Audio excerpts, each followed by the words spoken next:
Next कर रहे हैं ट्रेनिंग, उसी को कंटिन्यू कर रहे हैं हम लोग जहाँ पे कंपोनेंट्स देख रहे थे प्री डिपार्चर ट्रेनिंग के कौन से होते हैं। तो नेक्स्ट आ रहा है ट्रेनिंग इन कल्चरल डाइवर्सिटी।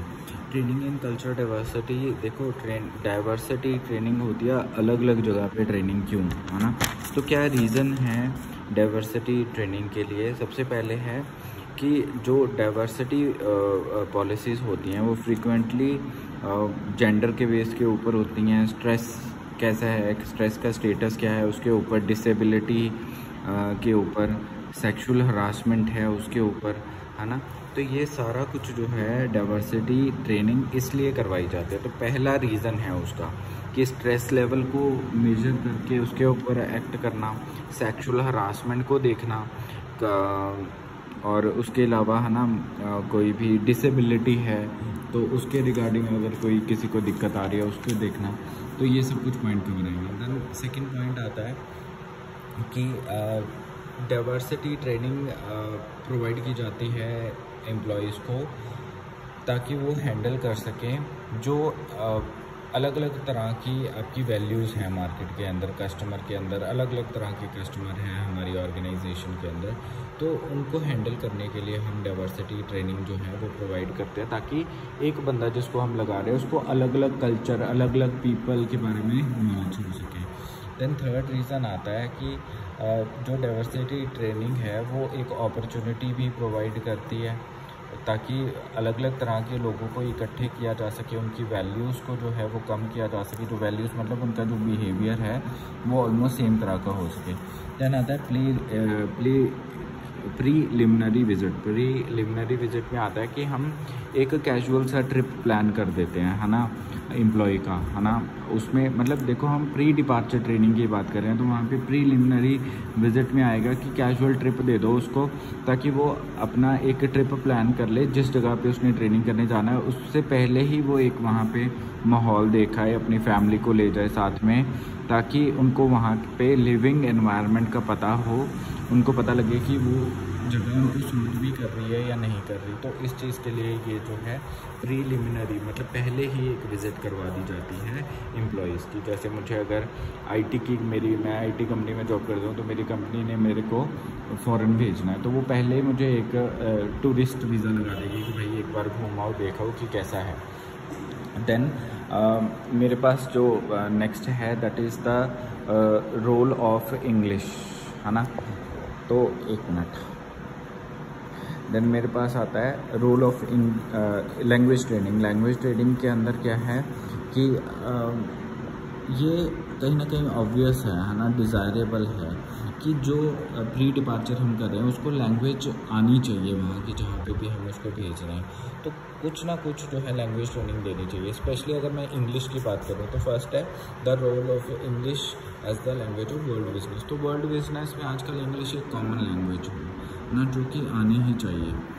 तो इंटरनेशनल इंग्लिश जो है वो मोस्टली नेटिव स्पीकर जो हैं इंटरनेशनल इंग्लिश ही बोलते हैं। तो जितनी ज़्यादा लैंग्वेज आएंगी उतनी ही ज़्यादा बढ़िया होगा, उतना ही ज़्यादा इजी होगा। बट कहीं ना कहीं जो इंग्लिश लैंग्वेज है ऑलमोस्ट बहुत सारी कंट्रीज़ में बोली जाती है, चाहे वो यूएस है, यूके है, ऑस्ट्रेलिया है, तो वहाँ पे एक कॉमन लैंग्वेज बोली जाती है। तो इसलिए जो है जो भी हम बंदे को भेज रहे हैं उसको एटलीस्ट उसमें थोड़ा सा फ्लुएंट होना चाहिए ताकि उसको चीज़ें समझ आ सकें। तो फॉरेन लैंग्वेज जो है वो रिफ्लेक्ट करती है एक थिंकिंग एबिलिटी पर्सन की कि वो अच्छी तरह से उसको मैनेज कर पाएगा वहाँ पे जो भी काम करेगा या नहीं, ठीक है। एटलीस्ट जो है फॉरेन लैंग्वेज जो इंग्लिश है वो तो आनी ही चाहिए। अगर उसके अलावा कोई लैंग्वेज आती है तो वो एक एड ऑन रहता ही रहता है, वो तो फ़ायदा रहेगा ही रहेगा। इसके ये लैंग्वेज ट्रेनिंग के अंदर हमने पहले रोल ऑफ इंग्लिश पढ़ा। अब सेकंड है host country language and adjustment. Host country मतलब जहाँ पे हम भेज रहे हैं तो वहाँ के स्केल से वहाँ की लैंग्वेज के साथ एडजस्ट करना, ठीक है। तो जो एक बैलिका एंड बेकर पॉइंट था, बेकर पॉइंट, उसमें ये देखा कि मैनेजर्स जो मैनेजर की एक्सेस है इंफॉर्मेशन जो भी वो एक्सेस करना चाहता है उस कंट्री की, है ना, उसकी इकोनॉमी की, उसकी गवर्नमेंट की, उसकी मार्केट की, तो ऑब्वियसली उसको जो है अपनी फ्लुएंसी जो है उस कंट्री की लैंग्वेज में वो लानी ही पड़ेगी, ठीक है। तो आपने देखा भी होगा कि जैसे कनाडा है, कनाडा में एक स्टेट है जहाँ पे फ्रेंच बोली जाती है। तो अगर वहाँ पे आपको फ्रेंच नहीं ना आती तो आपको जॉब ही नहीं देते हैं। तो होस्ट कंट्री की जहाँ पे आप जा रहे हो वहाँ पे लैंग्वेज में कहीं ना कहीं आपको प्रोफिशेंसी होनी चाहिए, और ताकि आप जो है अपने स्टाफ को, अपने ना मैनेजर हो तो आपको अपने स्टाफ के साथ तो बातें करनी है, तो उसमें आपको जो है तभी सक्सेस मिलेगी अगर आप उसमें कंफर्टेबल हो। Then knowledge of corporate language. Knowledge of corporate मतलब इसमें आता है कि एक जो मार्स्टैन था, उसके साथ कुछ और भी लोग थे, ETL का मतलब होता है उसके साथ और कुछ रिसर्चर, है ना। उन्होंने ये देखा कि कहीं ना कहीं जो है कॉमन कॉर्पोरेट लैंग्वेज जो है वो होनी चाहिए, क्योंकि वो HRM एक्टिविटी का पार्ट होती हैं। तो मल्टीनेशनल जो है, जो मार्स्कैन था और उसके रिसर्चर थे, उसने आर्ग्यू किया कि जो मल्टीनेशनल्स जो कि नॉन इंग्लिश स्पीकिंग कंट्रीज़ हैं, तो उनके लिए एक स्टैंडर्ड ऑफ इंफॉर्मेशन या रिपोर्टिंग सिस्टम बना देना चाहिए, ताकि वो उसको जो है पेरेंट कंट्री के अकॉर्डिंग जो है वो हैंडल कर सकें, जितनी देर तक जो है आपका प्रॉब्लम सॉल्व नहीं हो जाती, ठीक है।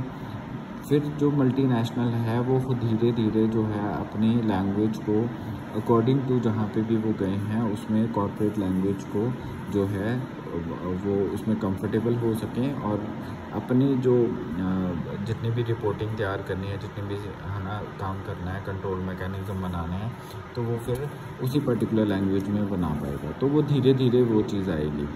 सो ये आ गया नॉलेज ऑफ कॉर्पोरेट लैंग्वेज में। अब आता है इसी का नेक्स्ट पार्ट जहाँ पे हमने लैंग्वेज ट्रेनिंग पढ़ा, प्रीलिमिनरी विजिट पढ़ा। अब आता है प्रैक्टिकल असिस्टेंट। प्रैक्टिकल असिस्टेंट में क्या है कि ये नहीं है कि हम जो एक्सपेट्रिएट है या उसकी फैमिली है उसको हमने बाहर भेज दिया तो हमारा काम ख़त्म, ऐसा नहीं है। आपको उनके साथ रहना पड़ेगा, कुछ टाइम असिस्ट करना पड़ेगा HR को, इंटरनेशनल HR को, ताकि एक्सपेट्रिएट को कोई प्रॉब्लम ना आए। अगर प्रॉब्लम आती है तो उनको हर्डल्स को जो है सॉल्व करें ऑन द स्पॉट, ठीक है। और उतनी देर तक उनके साथ रहें, उनकी फैमिली के साथ, एक्सपेट्रिएट की फैमिली के साथ और एक्सपेट्रिएट के साथ रहें, ताकि प्रॉब्लम्स को इनिशियली जो है वो असिस्ट कर सकें HR, है ना। देन आता है ट्रेनिंग टू ट्रेन।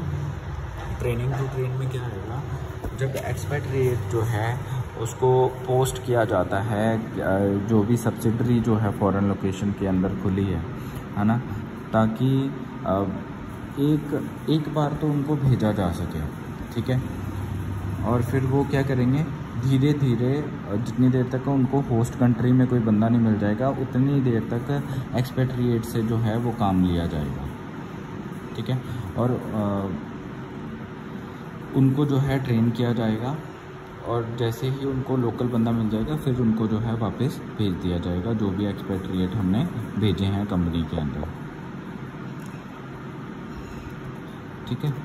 तो उनको जो है ट्रेनिंग पहले से ही करवानी ज़रूरी है, ठीक है। तो मतलब उनको यहाँ से भेजने से पहले एक्सपेट्रिएट को जो है ट्रेनिंग करवानी चाहिए, और फिर उसके बाद में जो है नॉलेज ट्रांसफ़र वो अपने होस्ट कंट्री नेशन को कर दे, ठीक है, जब भी उनको सूटेबल कैंडिडेट मिल जाता है। तो देन HCN ट्रेनिंग में क्या आएगा, HCN ट्रेनिंग में होस्ट कंट्री नेशन ट्रेनिंग आता है, जहाँ पे मल्टीनेशनल सेटअप जो है होस्ट कंट्री के अंदर जो है वो किया जाता है, ताकि एक अच्छे स्किल्स, अच्छे टेक्निकल मैनेजरियल स्किल्स लगाए जा सकें, और जितनी भी कॉस्ट इन्वॉल्व होती है इस ट्रेनिंग के अंदर फॉर होस्ट कंट्री नेशन, वो कई बार बहुत ज़्यादा बढ़ जाती है, ठीक है। इवन मतलब कंपनी ये सोचती है कि भाई मैं कुछ ऐसे कंट्री चूज़ करूं जहाँ पे चीप लेबर मिल जाएगी मेरे को, ठीक है, लेकिन चीप लेबर करते करते कई बार कॉस्ट बहुत ज़्यादा तब भी बढ़ जाती है। तो हमें क्या है, जो लेवल है होस्ट कंट्री नेशन का, उनको प्रॉपरली जो ट्रेनिंग है उसके ऊपर ध्यान देना चाहिए, और कॉस्ट कॉन्सिक्वेंसेस को भी ध्यान में रखना चाहिए जब भी कंट्री को सिलेक्ट करना है, ठीक है। तो इसी वजह से जो है वो पोस्ट कंट्री नेशन के अंदर हम जो है ट्रेनिंग कर सकते हैं, ठीक है। जॉइंट वेंचर्स के अंदर अनएक्सपेक्टेड कुछ ट्रेनिंग कॉस्ट लग जाती है, ठीक है। तो उसको भी हमें जो है ये प्रॉपर अगर स्किल्स प्रॉपर ट्रेनिंग दी जाए तो फिर ऐसी जो कॉस्ट से है वो बचा भी जा सकता है होस्ट कंट्री के अंदर। देन आता है developing staff through international assignment. अभी डेवलपिंग स्टाफ थ्रू इंटरनेशनल मतलब जब आप अपने स्टाफ को भेज रहे हो बाहर, है ना, तो इंटरनेशनल असाइनमेंट दे के उनको भेज रहे हो तो उनकी डेवलपमेंट तो होनी है ना, चाहे वो मैनेजमेंट डेवलपमेंट है, चाहे वो ऑर्गेनाइजेशनल डेवलपमेंट है।